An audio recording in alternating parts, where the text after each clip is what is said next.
ప్రార్థనలు ఎక్కువ ఉండడం వల్ల ఎక్కువసార్లు రాలేకపోయాం. అయినా మీ విశేషాలు మాత్రం తెలుస్తూనే ఉంటాయి. వాటన్నిటిని బట్టి ప్రభువును స్తుతిస్తూ ఆరాధిస్తూ మహిమపరుస్తున్నాం. చక్కగా ఆరాధనలో నుండి వచ్చాం కాబట్టి పరిశుద్ధ ఆత్మదేవుడు మన హృదయాలను సిద్ధపరిచాడు వాక్యం కొరకు. ఇంకొక మాట కూడా, అంటే భూమి మీద చేసేటువంటి పరిచర్యలు అన్నీ భూమి మీద ఆగిపోతూ ఉంటాయి. కానీ ఒక పరిచర్య మాత్రం పరలోకంలో కూడా నిరంతరం కొనసాగుతుంది. భూమి మీద ప్రారంభమై పరలోకంలో కూడా నిరంతరము కొనసాగేటువంటి పరిచర్య. ఏం పరిచర్య? ఆరాధనా పరిచర్య. ఆమేన్.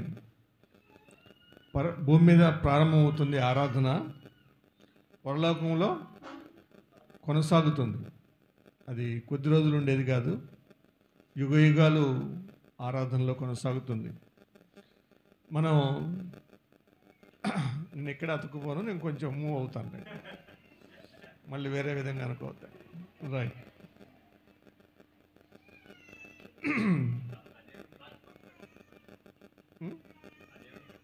అవసరం లేదు.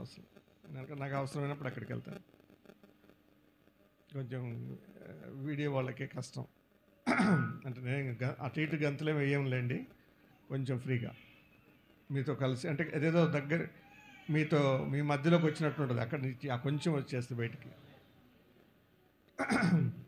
అందరం ఒకటే అన్నట్టు. రైట్. దేవునికి స్తోత్రాలు. మనం దేని కొరకు సృష్టించబడ్డాం, మనం దేని కొరకు కొంచెం కాన్సన్ట్రేట్ చేయాలండి. ఇటువైపు దేని కొరకు సృష్టించబడ్డామో, ఎందుకొరకు భూమి మీద ఉన్నామో, మన భూత వర్తమాన భవిష్యత్తు కాలాల గురించి మనం ఎరిగి ఉండాలి. జ్ఞానం సంపాదించుకుందాము రండి, యెహోవాను గురించిన జ్ఞానం అన్నారు కదా.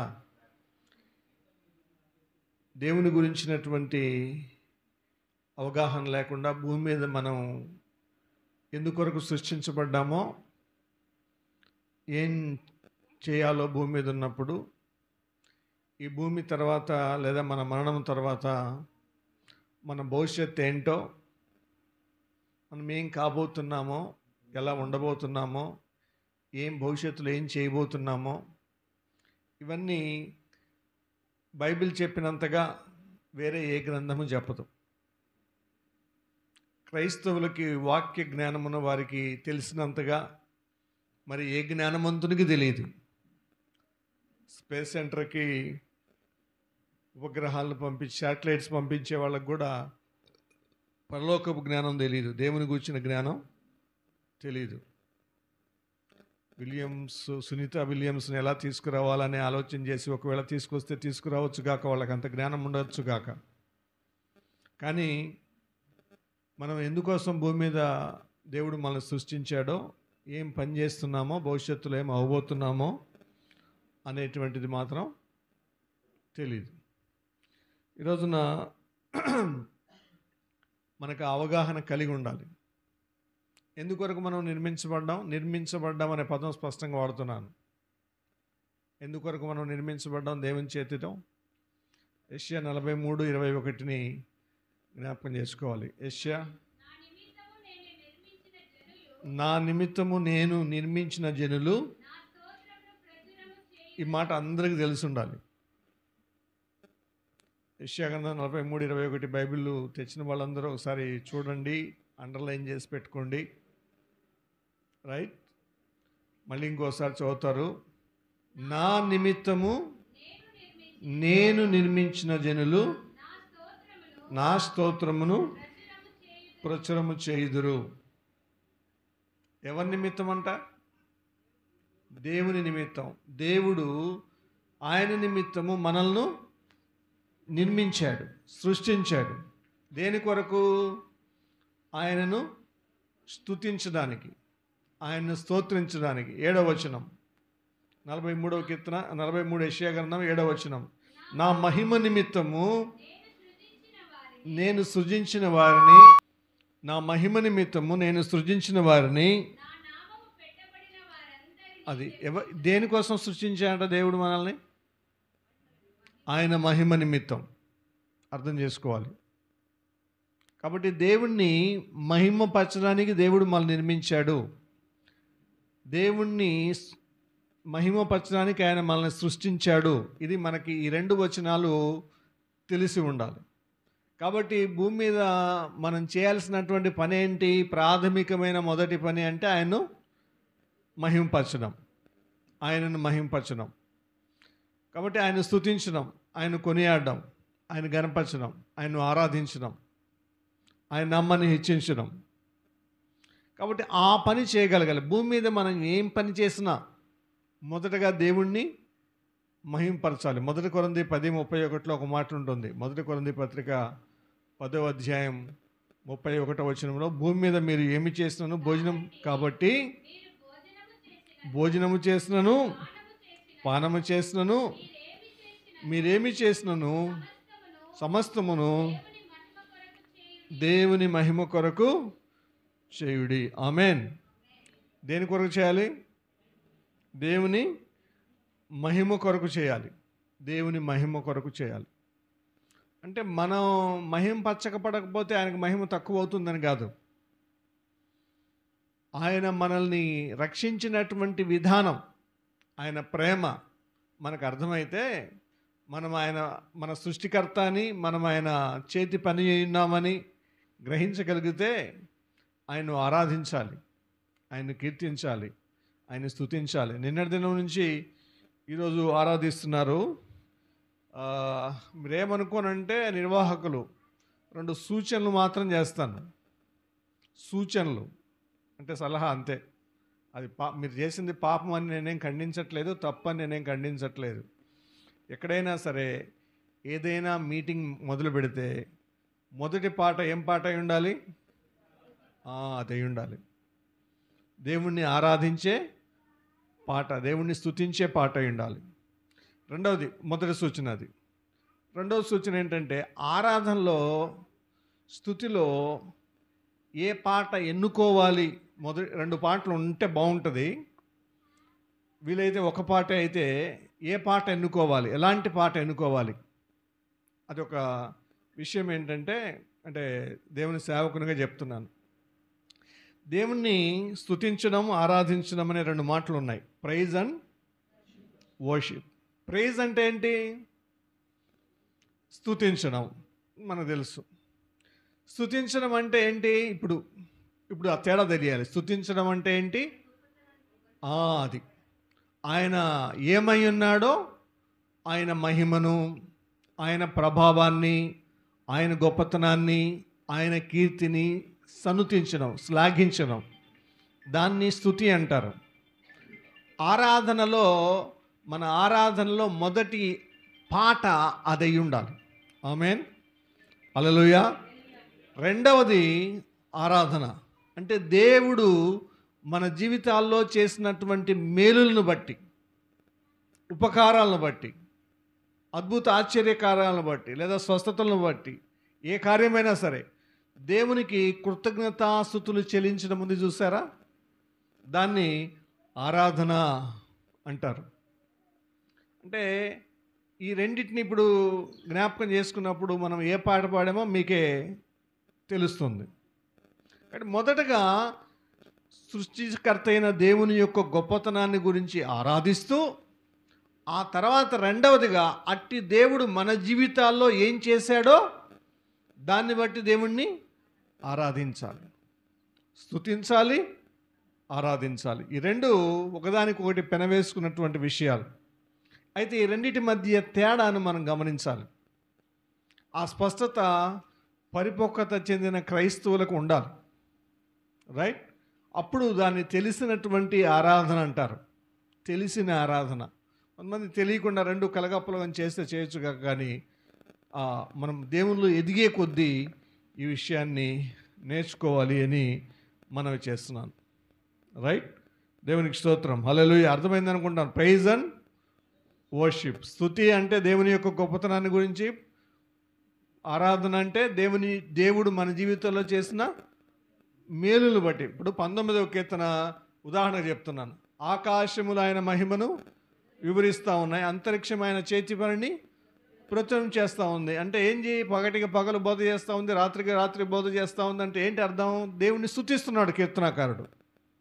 అదే కీర్తనాకారుడు 103వ కీర్తనకు వచ్చరికి నా ప్రాణమా యెహోవా చేసిన మేలులో దేన్ని ఏంటి ఇక్కడ ఆరాధిస్తున్నాడు, కృతజ్ఞతలు చెల్లిస్తున్నాడు. ఆ రెండిటి మధ్య తేడా మనం గ్రహించాలి. ఉదాహరణలు కూడా చెప్తున్నాను. అప్పుడు స్తుతి అంటే ఏంటో, ఆరాధన అంటే ఏంటో తెలుస్తుంది.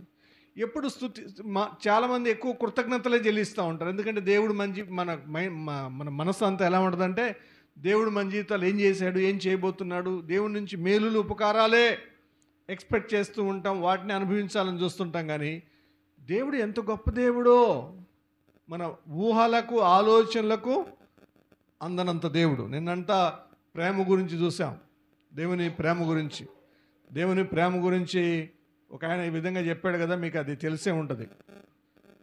సముద్రమే సిరా అయితే, తర్వాత చెప్పాలి మీరు, ఆకాశమే ఒక పుస్తకం అయితే, పేపర్ అయితే, ఈ చెట్లు కొమ్మలన్నీ పెన్నులైతే, ఆ పెన్నుల్లో ఈ సముద్రంలో నీరంతా పోసుకుని ఆకాశం అంతా కూడా దేవుని ప్రేమను గురించి రాసినా కూడా ఇంకా ఇవన్నీ అయిపోతాయి. కానీ ప్రేమ గురించినటువంటి నిర్వచనం కూడా అయిపోదంట. అంత గొప్ప ప్రేమ దేవుని ప్రేమ. ఆమేన్, హల్లెలూయా. నిన్న జ్ఞానమునకు మించినటువంటి ప్రేమ అన్నారు. ఎక్కడ? ఎఫెసీయులకు రాసిన పత్రికలో ప్రేమ యొక్క వెడల్పు, లోతు, పొడవు, ఎత్తు ఎంతో గ్రహించలేంది అని. ఈ ప్రేమ మనకు అర్థమైతే దేవుణ్ణి ఎంతగానైనా ఆరాధిస్తుంటాం, ఎంతగానైనా అంటే స్తుతిస్తూ ఉంటాం. మన మాటలో స్పష్టంగా చెప్పాలంటే స్తుతిస్తూనే ఉంటాం. ఆ గొప్పతనాన్ని బట్టి, ఆయన సృష్టి గొప్పతనాన్ని బట్టి, ఆయన జ్ఞానాన్ని బట్టి, ఆయన ప్రేమను బట్టి, ఆయన కృపను బట్టి, ఆయన దయను బట్టి, ఆయన కనికరాన్ని బట్టి, ఆయన జాలిని బట్టి, ఆయన వాత్సల్యతను బట్టి, ఆయన ఐశ్వర్యాన్ని బట్టి, ఆయన వీటన్నిటిని బట్టి, ఆయన్ని బట్టి, రెండవదిగా ఆయన కార్యాలను, మన జీవితాల్లో చేసిన కార్యాలను బట్టి ఆరాధించడం. ఈ తేడా ఖచ్చితంగా మనకు తెలిసి ఉండాలని నేను జ్ఞాపకం చేస్తున్నాను. ఆమేన్, హల్లెలూయా, ప్రైజ్ ది లార్డ్. మన అంశంలోకి వద్దాం. ఇంతవరకు అంటే నేను చెప్పాలనుకున్నటువంటి 1-2 విషయాలు ఇవి. ఆరాధన కంటే ముందు ఎప్పుడు కూడా ఒక సూచన ఏంటంటే, స్తుతించే ముందు పాట పాడతాం కదా, స్తుతికి అందరం లేచి నిలబడి అప్పుడు వచ్చిన కీర్తన భాగాన్ని ఒక 3 వచనాలు, 5 వచనాలు, 10 వచనాలు ఒక కీర్తన భాగాన్ని చదువుకొని వ్యక్తిగతంగా కూడా ఆరాధించేటప్పుడు, స్తుతించేటప్పుడు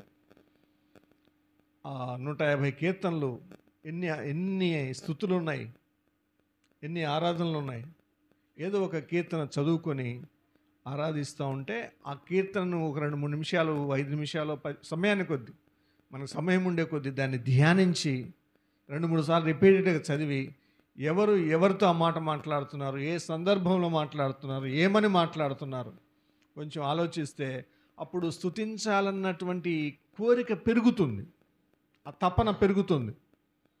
అప్పుడు మనం దేవునితో త్వరగా కనెక్ట్ అవుతాం, మనకు ఆయనకు మధ్య మంచి సంబంధం ఏర్పడుతుంది. అప్పుడు ఇంకా ఎక్కువగా ప్రభువును స్తుతించవచ్చు, దేవుణ్ణి ఆరాధించవచ్చు. స్తోత్రం, హల్లెలూయా. రైట్, ఈరోజు నాకు 2 విషయాలు చెప్పారు డేవిడ్ బాబు గారు. ఏ విషయమో చెప్పలే, మొత్తం మీద 2 టాపిక్లు చెప్పారు ఇదివరకు. ఈరోజు ఏం చెప్పలేదు. ఒకటి ప్రార్థన గురించి, 2 ఫ్యామిలీ గురించి. 2 సెషన్స్ మాట్లాడమన్నారు. ఫ్యామిలీ గురించి ఆల్రెడీ నిన్న ప్రకాష్ గారు మాట్లాడారు కాబట్టి మీరు అవసరం అంటేనే ఫ్యామిలీ గురించి 2వ సెషన్లోకి వస్తాం, లేదంటే ప్రార్థననే కొనసాగుదాం. ఇప్పుడైతే మొదటి సెషన్లో ప్రార్థన గురించినటువంటి ప్రాథమిక విషయాల నుంచి కొంచెం అలాగా లోతుగా వెళ్ళడానికి ప్రయత్నం చేద్దాం. రైట్, మీకు తెలియవని కాదు, చాలా మంచి ప్రార్థనా పరులు మీరు. జూమ్ మీటింగ్లో నేను డేవిడ్ బాబు గారిని అప్పుడప్పుడు అంటూ ఉంటా, పాస్టర్ గారి కంటే ఎక్కువ సేవ చేస్తున్నారండి మీరని. అంటే ఏమనంటే 5 గంటల ప్రార్థన అంటాడు, 7 గంటల ప్రార్థన అంటాడు, ఉపవాస ప్రార్థన అంటాడు, 12 గంటల ప్రార్థన అంటాడు. ఒరే బాబు, మేము ఇవన్నీ చేయట్లే, మరి చర్చిలలో ఉన్నాయి కానీ ప్రార్థనలు, రోజు ప్రార్థనలు ఉన్నాయి కానీ ఇన్ని ప్రార్థనలు డేట్ బాబుకి నేను ఫోన్ చేయాలంటే అప్పుడప్పుడు సంశయిస్తూ ఉంటాను. ఎందుకంటే ఎప్పుడు జూమ్లో ఉంటాడు, మళ్ళీ కట్ చేసుకోవాలి పాపం, ఇబ్బంది పడతాడని. రాత్రి 8:30, 9 తర్వాత ఫోన్ చేసి అయిపోయిందండి ఆన్లైన్ అని అడిగి క్లారిటీ తీసుకుని అప్పుడప్పుడు మాట్లాడుతూ ఉంటాం. రైట్. సో ఎక్కువ ప్రార్థన చేస్తున్నారు, దాన్ని బట్టి ప్రభును స్తుతిస్తూ ఉన్నాను. మిమ్మల్ని కూడా ప్రభుపేట అభినందిస్తున్నాను. ఈరోజు ప్రార్థన విషయంలోకి వచ్చేటప్పుడుగా మొదటగా మనం జ్ఞాపకం చేసుకుందంటే ప్రార్థన రకాలు, కైండ్స్ ఆఫ్ ప్రేయర్స్ లేదా టైప్స్ ఆఫ్ ప్రేయర్స్ అనేవి మొదటగా ఒకసారి ఆలోచించుకొని దాంట్లోంచి మనకు ఏ ప్రార్థన అయితే మనకు అవసరమో నేర్చుకోవాలనుకుంటున్నామో ఆ ప్రార్థన గురించి మాట్లాడుకుందాం. మీరు నాతో పాటు మాట్లాడాలి, ప్రేక్షకుల్లాగా ఉండొద్దండి.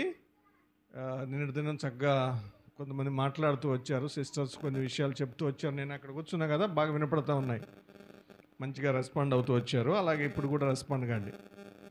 Praise the lord. రైట్. ప్రార్థన రకాలు. మొదటిగా వ్యక్తిగతమైనటువంటి ప్రార్థన, పర్సనల్ ప్రేయర్ కదా, ఇది అందరికీ తెలిసినటువంటి ప్రార్థనే. మొదటి ప్రార్థన వ్యక్తిగతమైన ప్రార్థన. రెండవదిగా అందరం ఇళ్లలో చేసుకునేటువంటిది కుటుంబ ప్రార్థన. కుటుంబ ప్రార్థన మీకు తెలిసిన ప్రార్థనలు ఒకటొకటి చెప్తా ఉండండి, నేను యాడ్ చేస్తూ ఉంటా.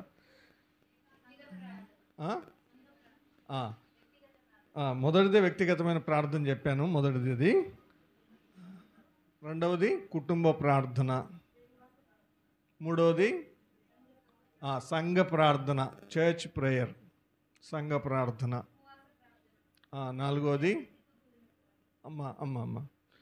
నాలుగవది ఉపవాస ప్రార్థన అన్నారు, ఉపవాస ప్రార్థన. విజ్ఞాపన ప్రార్థన. ఐదవది విజ్ఞాపన ప్రార్థన. కన్నీటి ప్రార్థన. పాపపు ఒప్పుకోలు, పశ్చాత్తాప ప్రార్థన అందాం, repenting prayer, prayer of repentance.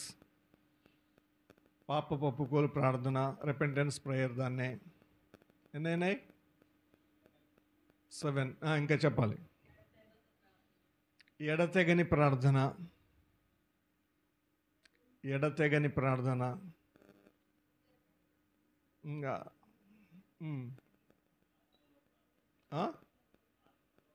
ఆత్మలో ప్రార్థన, పరిశుద్ధాత్మతో ప్రార్థన అనుకుందాం. దానికి వాక్యం, మనం ఇప్పుడు చెప్పుకున్న ప్రతిదానికి వాక్యం యొక్క సపోర్ట్ ఉంటుంది, నేను ఇస్తాను. ప్రతిదానికి వాక్యం యొక్క సపోర్ట్ ఉంటుంది. వాక్యంలో లేని ప్రార్థనలు ఏం మాట్లాడుకోం. పరిశుద్ధాత్మతో ప్రార్థన, విజ్ఞాపన ప్రార్థన చెప్పారు, 5వ 6వ. అమ్మా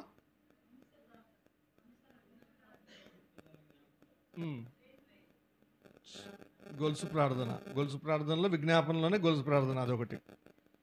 విజ్ఞాపనలోనే అది వస్తుంది, గొలుసు ప్రార్థన వస్తుంది. రైట్.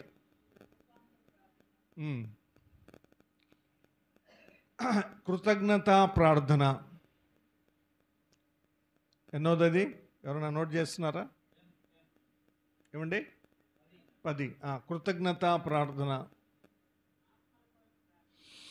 నశించిపోతున్న ఆత్మల కొరకు ప్రార్థన.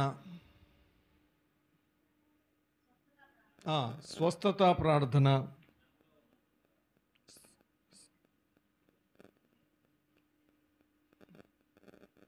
స్వస్థత ప్రార్థన. అది మళ్ళీ మాట్లాడదాం.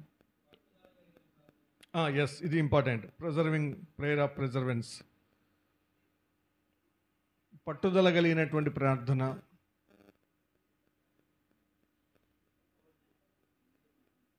పట్టుదల కలిగిన ప్రార్థన. ఇంకా ఆసక్తి, ఆత్మయందు తీవ్రత, దాంట్లోనే ఉన్నాయమ్మా, పట్టుదలలో ఉంది. రైట్. రోమా 12:12లో 3 వచనాలు ఉంటాయి, 3 పదాలు. నిరీక్షణ గలవరై సంతోషించుచు, ఆసక్తితో ప్రభును సేవించుచు, ఆత్మయందు తీవ్రత గలవరై ప్రార్థన ఎందు పట్టుదల, అత్యాసక్తితో ప్రార్థన. అపోస్తలుల కార్యం 12:5. సంపూర్ణ రాత్రి ప్రార్థన. సంపూర్ణ రాత్రి ప్రార్థన, ఇంకా 24 అవర్స్ మనం చేసేవి అవి, దానికి వాక్య సపోర్ట్ కావాలి. ఏమండి? విసుగక లేదా పట్టుదలతో రెండు ఒకటే దాదాపు. లూకా సువార్త 18 మొదటి వచనం, విసుగక మీరు ప్రార్థన చేయడం కదా. ఎస్,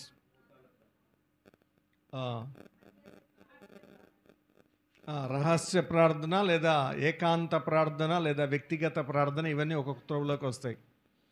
వ్యక్తిగత ప్రార్థన, రహస్య ప్రార్థన, ఏకాంత ప్రార్థన. కన్నీటి ప్రార్థనలోకేమో విలపించే ప్రార్థన, మొర్రపెట్టే ప్రార్థన. యాక్చువల్గా మొర్రపెట్టే ప్రార్థన కూడా ఒకటి ఉంది, రోదన ధ్వని చేసేది, మొర్రపెట్టే ప్రార్థన. ఇంకా నేను అనుకున్నవి రాలేదు, అందుకని చూస్తూ ఉన్నాను. ఒకటి మెళకువ కలిగి చేసే ప్రార్థన. కన్నీటి ప్రార్థనలు వస్తాయని చెప్పాను లేమ్మ, అవి రోదన ప్రార్థన, అంగలార ప్రార్థన. మెళకువ కలిగి చేసే ప్రార్థన, మెళకువ కలిగి చేసే ప్రార్థన. తర్వాత ఇంకో ప్రార్థన రూపాంతర ప్రార్థన. అంటే మన కొరకే మనం మన ఆత్మీయ క్షేమాభివృద్ధి కొరకు చేసుకునే ప్రార్థన, ట్రాన్స్ఫర్మేషన్ ప్రేయర్ అంటారు. రూపాంతర ప్రార్థన, మనము దేవుని యొక్క పోలికలోనికి మార్చబడుట కొరకు చేసేటువంటి ప్రార్థన, రూపాంతర ప్రార్థన. తర్వాత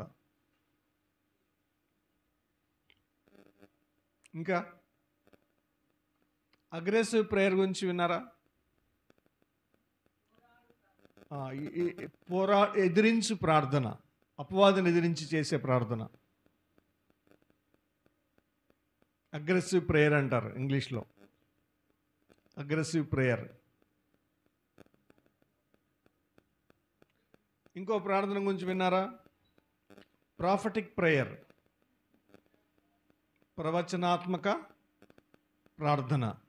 ప్రవచనాత్మక అంటే ప్రవచనాలు ఉంటాయి కదా దేవుని బైబిల్ గ్రంథంలో, ఆ ప్రవచనాలు జరగాలని వాటి కొరకు ప్రార్థన చేయడం. బైబిల్లో ఉదాహరణలు ఉన్నాయి దానికి కూడా. ప్రవచనాత్మక ప్రార్థన. 122:6 యెరూషలేము కొరకు ప్రార్థన. అది కరెంట్ అఫైర్ ఇప్పుడు, అది కదా. ఇప్పుడు ప్రస్తుతం మనం హ్యాపీగా ఏసీ రూమ్లో ఉన్నాం, కానీ ప్రపంచం దేశాధినేతలు తలలు పట్టుకొని కూర్చొని ఉన్నారు. ఎప్పుడు ఇజ్రాయెల్ దేశం ఇరాన్ మీదకి దాడి చేస్తుందోనని జో బైడెన్ లాగి పట్టుకొని పగ్గాలు గట్టిగా పట్టుకున్నాడు. లేకుంటే ఈ పాటికి బెంజమిన్ నెతన్యాహు ఇరాన్ కథ తెలిసి ఉండేవాడు. అలీ ఖమేనీ కథ అయిపోయేది. Iran supreme leader Ali Khamenei కథ అయిపోయిండేది. ఎవరిని చంపాడు మన లెబనాన్లో హజ్బుల్లా చీఫ్ను చంపాడు కదా. ఏం పేరు ఆయన పేరు?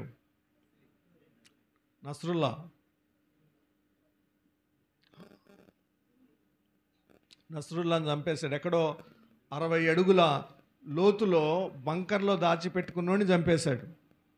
అంతకుముందు టెహరాన్లో, ఇరాన్ దేశపు రాజధాని టెహరాన్లో ఒక బంకర్లో ఉన్నటువంటి ఇంకొక వ్యక్తిని ఇస్మాయిల్ హనియాని చంపేశాడు. అంటే అంత ఇంటెలిజెన్స్ మొసాద్, ఇజ్రాయెల్ యొక్క చీఫ్ ఇంటెలిజెన్స్ మొసాద్, చాలా ఇంటెలిజెన్స్ వ్యవస్థ పేరు, చాలా అంత ఇంటెలిజెంట్గా పనిచేస్తూ ఉంది. సో ఏ క్షణమైన థర్డ్ వరల్డ్ వార్ రావచ్చు. ఆ 3వ ప్రపంచ యుద్ధం రాకుండా ఉండాలి అంటే క్రైస్తవులు ప్రార్థన చేయాలి. వాడు అలీ ఖమేనీ అనేటువంటి వాడి యొక్క వీళ్ళందరూ హిజ్బుల్లా కానీ హమాస్ లీడర్ కానీ వీళ్ళందరి యొక్క కుట్ర ఏంటంటే ప్రపంచ పటంలో ఇస్రాయెల్ దేశం ఉండకూడదని. కానీ ఎవరైతే ఆ మాట అంటున్నారో వాళ్ళు లేకుండా పోతున్నారు. ఆమేన్. ఇప్పుడు ఈ అన్నాళ్ళల్లో అలీ ఖమేనీ ఒకడే మిగిలాడు, మిగతా వాళ్ళందరూ వెళ్ళిపోయారు. ఇస్మాయిల్ వెళ్ళిపోయాడు, నస్రల్లా వెళ్ళిపోయాడు, వీడు ఒక్కడు ఎప్పుడో దొరుకుతాడు. వాడు కూడా ఎక్కడో దాచిపెట్టుకున్నాడు మారువేషాల్లో. సో అటువంటి పరిస్థితి ఉంది. వాడి కోసం వెతుకుతున్నారు ఇప్పుడు ఇజ్రాయెల్ ఇంటెలిజెన్స్ వ్యవస్థ. ఇది ఒకవేళ ఈ ఎలక్షన్స్ ఉన్నాయి కాబట్టి జో బైడెన్ భయపడుతున్నాడు. ఏమన్నా ఒకవేళ ఇంకొకసారి 2-3 సార్లు ఇజ్రాయెల్ దేశం మీదకి దాడికి వచ్చింది అంటే ఇంకా అమెరికన్ ప్రెసిడెంట్ మాట కూడా వినరేమో. బెంజమిన్ నెతన్యాహు నేరుగా ఇరాన్లో ఉన్నటువంటి అణు రియాక్టర్స్ ఉంటాయి కదా, అణుబాంబు కేంద్రాలు, వాటి మీద దాడి చేస్తారు. మొదటి దాడి. రెండవ దాడి పెట్రోల్ బంప్స్ మీద దాడి చేస్తాడు. అప్పుడు థర్డ్ వరల్డ్ వార్ స్టార్ట్ అవుతుంది. మీకు తెలిసే ఉంటుంది, మీరు ఫాలో అవుతుంటున్నాను అనుకుంటున్నాను. ముఖ్యంగా మిడిల్ ఈస్ట్లో ప్రపంచ గడియారం ఇజ్రాయెల్ దేశం అనేటువంటిది. ఎప్పుడు క్రైస్తవులు దాన్ని గమనిస్తూ ఉండాలి. దాన్ని బట్టి మన జీవనం సిద్ధపాటు. అక్కడ ఏదో జరుగుతుంది అంటే ప్రభు రాకడ సమీపిస్తుందని అర్థం. అది అర్థం కావాలి, రైట్? కాబట్టి యెరూషలేము కొరకు ప్రార్థన చేయాలి. సరే, దీంట్లో అన్నీ వచ్చేసినాయి. మెళకువ కలిగిన ప్రార్థన చెప్పేసామా? ఎదురుదాడి ప్రార్థన, అగ్రెసివ్ ప్రేయర్ చెప్పుకున్నాం, రైట్? తర్వాత ప్రాఫిటిక్ ప్రేయర్ చెప్పుకున్నాం. రాసిన వాళ్ళు చెప్పండి, ఎన్నైనాయి? 21. రైట్, దేవునికి స్తోత్రం, హల్లెలూయా. వీటన్ని అంటే మనము ప్రార్థన చేసేటప్పుడు మనకి అవగాహన ఉండాలి. ఏం అవగాహన? ఏం ప్రార్థన చేస్తున్నాము అనేది. ఇంకా కొన్ని ఉండొచ్చు. ఏం ప్రార్థన చేస్తున్నాము అన్నటువంటి స్పష్టత మనకు లేకుండా ప్రార్థన చేయకూడదు. రెండవది, మన ప్రార్థనలకు జవాబులు 454. జవాబులు రాని ప్రార్థనలన్నీ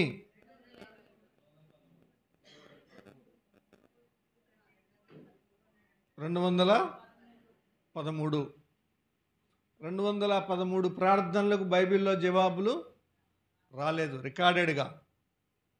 వుడ్రక్ రోల్ అని బ్యాక్ టు ద బైబిల్ అని ఒక సంస్థ ఉండేది. దాంట్లో రేడియోలో వాక్యం చెప్పేవాడు, పుస్తకాలు రాస్తాడు. ఆయన తాను రాసినటువంటి బుక్లో ఈ లెక్క రాశాడు. నేను చాలా సంవత్సరాల క్రితం బుక్ చదివాను. తర్వాత మళ్ళీ ఈ మధ్యకాలంలో నెట్లో సెర్చ్ చేశాను. సెర్చ్ చేస్తే ఒక్కొక్క ఏమంటారు బైబిల్ వర్షన్ ఉంటుంది కదా, కేజేవి, ఎన్ఐవి, యుఎస్వి అని, యాంప్లిఫైడ్ బైబిల్ అని, ఒక్కొక్క దాంట్లో. సో ప్రార్థనలకు ఈ 213 ప్రార్థనలకు ఎందుకు జవాబులు రాలేదు? 213 ప్రార్థనలకు జవాబులు రాకపోవడానికి గల కారణం ఏంటి? దేవుని దగ్గర శక్తి లేదా, ప్రభావం లేదా, ఇంకేంటి? మనలో లోపమా, దేవునిలో లోపమా? ఇప్పుడు మనం కూడా ప్రార్థనలు చేస్తూ ఉంటాం కదా. మనం ప్రార్థనలు చేస్తూ ఉన్నప్పుడు ప్రార్థనలు అన్నిటికీ జవాబులు రాకపోయి ఉండొచ్చు. ప్రతి ఒక్కరికి జవాబులు రాని ప్రార్థనలు కొన్ని ఉంటాయి. ఒక్కొక్కరికి ఒక ప్రార్థన కూడా జవాబు వచ్చి ఉండదు. కొంతమందికి ఎక్కువ ప్రార్థన జవాబులు వచ్చి ఉంటాయి. అంటే ఏంటి కారణం? ఏదో దేవుని వైపు నుంచి మాత్రం కారణం ఉండదు. అది మనలో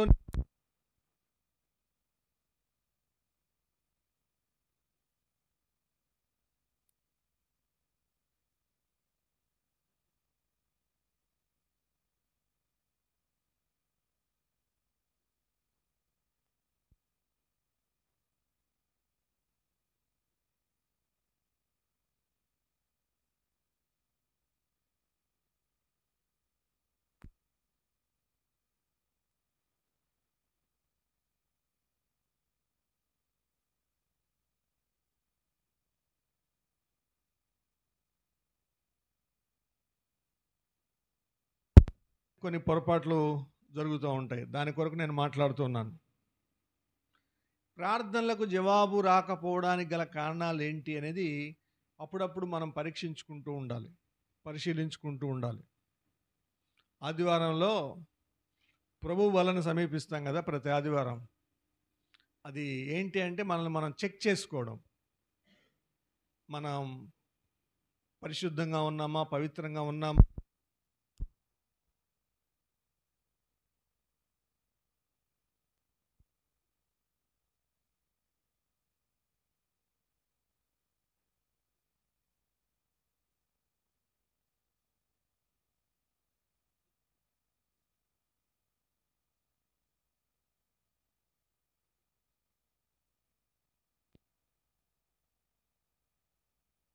చేసుకుంటూ ఉండాలి.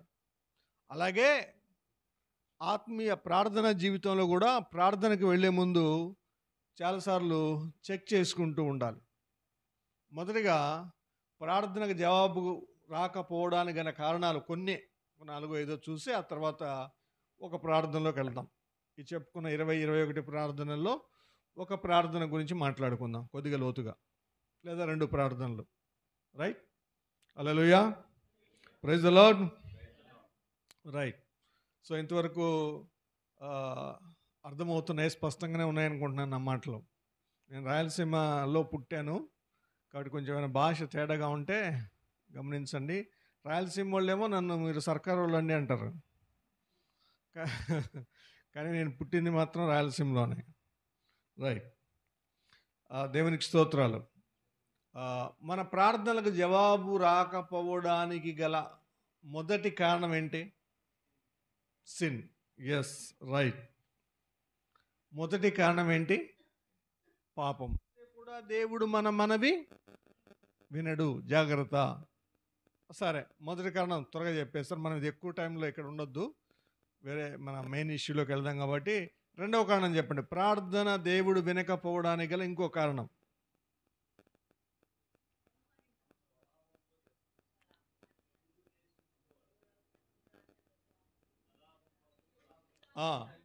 రైట్.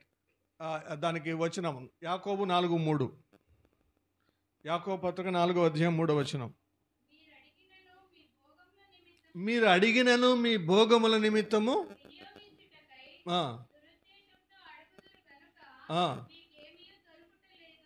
అది మీరు అడగరు. మొదట అడిగినను, చాలా అక్కడ మాట గమనించి, అడగట్లేదు, అడగరు కానీ అడిగినను అంటే చాలామందికి ఏంటంటే ఆశ ఉంటుంది, ఇది ఇది ఇది ఇది చేయాలని, కానీ నోరు తెరిచి దేవుణ్ణి అడగరు. అడిగితే కూడా ఎలా అడుగుతారు? దురుద్దేశంతో, ఉద్దేశం, బ్యాడ్ ఇంటెన్షన్. మన దేవుడు ఎప్పుడు కూడా మన ప్రార్థనను మన నోటి మాటలు మాత్రమే కాదు ఆయన వినేది, మన హృదయంలో ఏమి మెదులుతున్నాయో అది వింటాడు. దాని వెనకాల ఉన్నటువంటి మోటివ్ని, ఇంటెన్షన్ని దేవుడు గ్రహిస్తాడు. కాబట్టి అటువంటి ప్రార్థన దేవుడు ఆలకించడు, దేవుని దగ్గరికి వెళ్ళదు. తర్వాత ఇంకోటి, సందేహంతో అంటే విశ్వాసలేమితో ప్రార్థన చేయనప్పుడు ఏం కావాలి మనకి? యేసు ప్రభు ఏం చూస్తాడు? విశ్వాసం. అమ్మా నీ విశ్వాసము గొప్పది అన్నాడు. ఎవరితో అన్నాడు? ఇద్దరితో అన్నాడు, స్త్రీలతో. కనాను స్త్రీతో ఒక ఆమెతో అన్నాడు, రక్తస్రావము గల స్త్రీతో అన్నాడు. కనాను స్త్రీతో మత్తయి సువార్త 15:29 ఉంటుంది, అక్కడ అన్నాడు. సో అమ్మా నీ విశ్వాసం గొప్పది అని. కాబట్టి యేసు ప్రభు మార్కు సువార్త 2వ అధ్యాయంలో ఏం రోగం అది కాదు, కపెర్నహూములో పెరాలసిస్, పక్షవాయువు రోగముతో వచ్చిన నలుగురు కలిసి ఒక వ్యక్తిని పరుపులో మంచం మీద ఎత్తుకొని వస్తారు కదా. 5వ వచనం 2:5. యేసు ఎవరి విశ్వాసం? వారి విశ్వాసము చూసి, కుమారుడా నీ పాపములు క్షమించబడి ఉన్నామని. చూసిందేమో వారి విశ్వాసాన్ని, మాట్లాడిందేమో పక్షవాయువు గల రోగితో కదా. చూడండి ఏం చూసినాడు? విశ్వాసం. సో విశ్వాసాన్ని చూసి, విశ్వాస రహితమైనటువంటి ప్రార్థన చేస్తే దేవుడు ఆలకించడు. మార్కు సువార్త 11వ అధ్యాయం, మార్కులో ఉన్నాం కదా, 11వ అధ్యాయం 23వ వచనం లేదా 24వ వచనం. మీరు ప్రార్థన చేయనప్పుడు, ఇంకా ఆ మాట కాదు, 24. ప్రార్థన చేయనప్పుడు అడుగుచున్న వాటి నెలను పొంది ఉన్నామని నమ్ముడి. అది అప్పుడు అవి మీకు కలుగునని మీతో చెప్పుచున్నాను. ఆమేన్. 23 మధ్యలో కూడా ఉందా? అది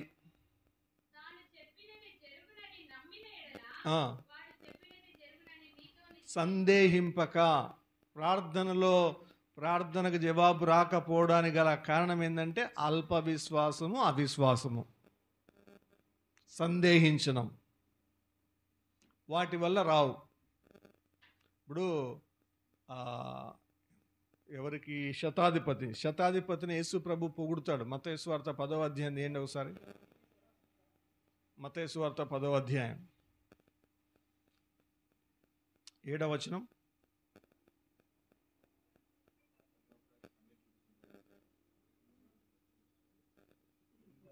8వ అధ్యాయం, సారీ 8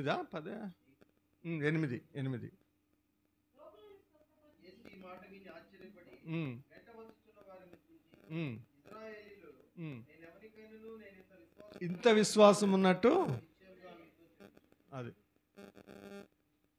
కాబట్టి అది అంత అద్భుతమైనటువంటి విషయం.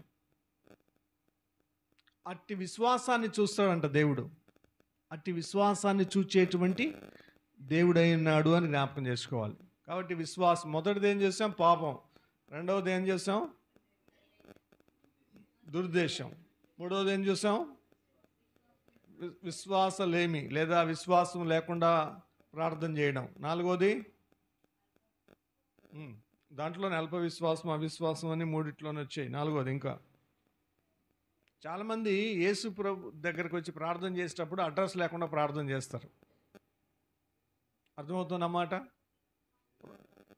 ప్రార్థన ముగింపులో ఏ నామాన్ని ఉపయోగించాలి? యేసు ప్రభు యోహాను సువార్త 14వ అధ్యాయం 13, 14, 2 వచనాలు వరుసగా చెప్పాడు. యోహాను సువార్త 14వ అధ్యాయం 13వ వచనం, 14వ వచనం. మీరు నా నామమున దేనిని అడుగుదురో తండ్రి కుమారుని యందు మహిమపరచబడినట్లు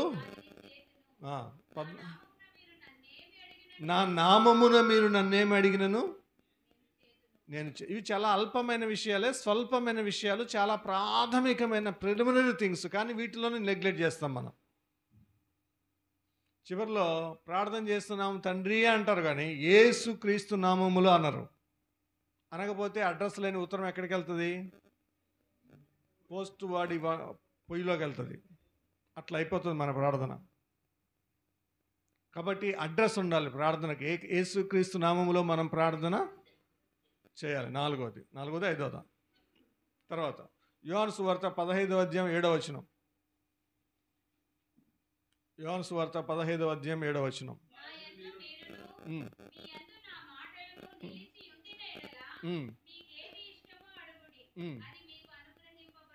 ఆమేన్. ఏముండాలా? దేవుడు ఏదైనా మనకు అనుగ్రహిస్తాడంట. కానీ ఏం చేయాలి మనం? ఆయన యందు నిలిచి ఉండాలి. ఆయన వాక్యము లేదా ఆయన మాటలు మన యందు నిలిచి ఉండాలి. అప్పుడు మనకి ఏది ఇష్టమైతే అడిగితే అది దాన్ని మనకు దేవుడు దయచేస్తాడు. యోహాను 15:7 చెప్పావు ప్రభువా, ఏది ఇష్టమైతే అది ఇస్తా అన్నావు కదా, నాకు ఇది ఇష్టం ఇవ్వు అంటే, మొదట మనం దేవునిలో లేకుండా, ప్రభువుతో అంటు కట్టబడకుండా, రక్షణ పొందకుండా, పరిశుద్ధంగా జీవితం జీవించకుండా, ఇష్టానుసారమైన జీవితం జీవిస్తూ, వాక్యం తెలిసినంత మాత్రాన వాక్యాన్ని ఎత్తి పట్టుకొని ప్రార్థన చేస్తూ ఉంటే ప్రార్థన అవుతుందా? దేవుడు అటువంటి మనం ఆలకించడు. అది గుర్తుపెట్టుకోవాలి. కాబట్టి మొదట మనం ఎవరమై ఉండాలి? దేవుని వాక్యం, దేవునిలో మనం నిలిచి ఉండాలి. మనలో దేవుని వాక్యం అంటే మళ్ళీ ఎవరు? యేసు ప్రభు. ఆయన మనలో నిలిచి ఉండాలి. ఆయన మనలో నిలిచి ఉండాలి. ఈ రెండు ఎప్పుడైతే నిరంతరం కొనసాగుతూ ఉంటాయో అప్పుడు దేవుడు మన ప్రార్థనలో ఆలకిస్తాడు. ఇంకేమన్నా చెప్పండి. రైట్.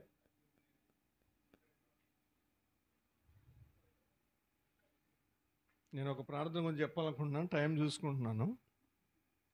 రైట్. ఇప్పుడు 21 ప్రార్థనల్లో అంటే కొన్ని చూస్తూ వచ్చి అన్ని చూడలేము. అన్నీ మిగతావన్నీ మీకు తెలిసినవి ఉంటాయి. విజ్ఞాపన ప్రార్థన మీకు సహజంగా అందరికీ తెలిసిన ప్రార్థనే, మనం రోజు చేసేటువంటి ప్రార్థనే అది. కానీ కొన్ని పొరపాట్లు చేస్తూ ఉంటాం.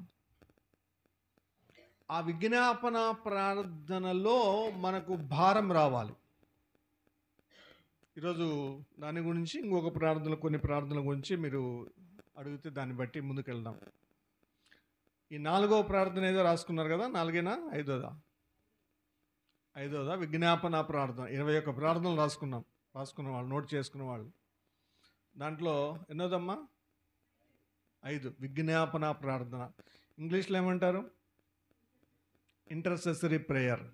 దీని గురించి ఒక 10 నిమిషాలు మాట్లాడుకుందాం, ఈ ప్రార్థన గురించి. తర్వాత మీ చాయిస్, ఏ ప్రార్థన గురించి మాట్లాడుకుందాం అంటే దాంట్లోకి వెళ్దాం. రైట్. సో ఇక్కడ విజ్ఞాపన ప్రార్థన అంటే వ్యక్తిగతమైన ప్రార్థన తెలుసు, మన కొరకు మనం చేసుకునే ప్రార్థన. అది రహస్య ప్రార్థన అయినా, ఏకాంత ప్రార్థన. ఆ ఏకాంత ప్రార్థనలో, రహస్య ప్రార్థనలో కొన్నిసార్లు విజ్ఞాపన ప్రార్థన కూడా చేస్తుంటారు. సరే, ఇవన్నీ జరుగుతూ ఉంటాయి, మనకు తెలిసినటువంటి అనుభవాలే. అసలు ప్రార్థన చేయకపోవడం అనేటువంటిది ఏంటి? పాపం. తెలుసు కదా. రెఫరెన్స్ చెప్తారా ఎవరన్నా? నాకు ఈ అలవాటు ఉంది అడగడం. 12:23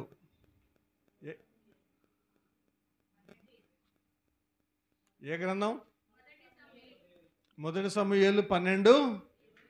ప్రేయర్ కాన్ఫరెన్స్కు వచ్చిన తర్వాత మనకు కొన్ని విషయాలు, ప్రార్థన చేసే యోధులకి ఈ ప్రిలిమినరీ థింగ్స్ అనేవి కొన్ని తెలిసి ఉండాలి. అందుకు నేను జ్ఞాపకం చేస్తున్నా. ప్రార్థన యోధులు మనం అనుకున్నాం కదా, కాబట్టి ఎవరైనా ప్రార్థన గురించి అడిగినప్పుడు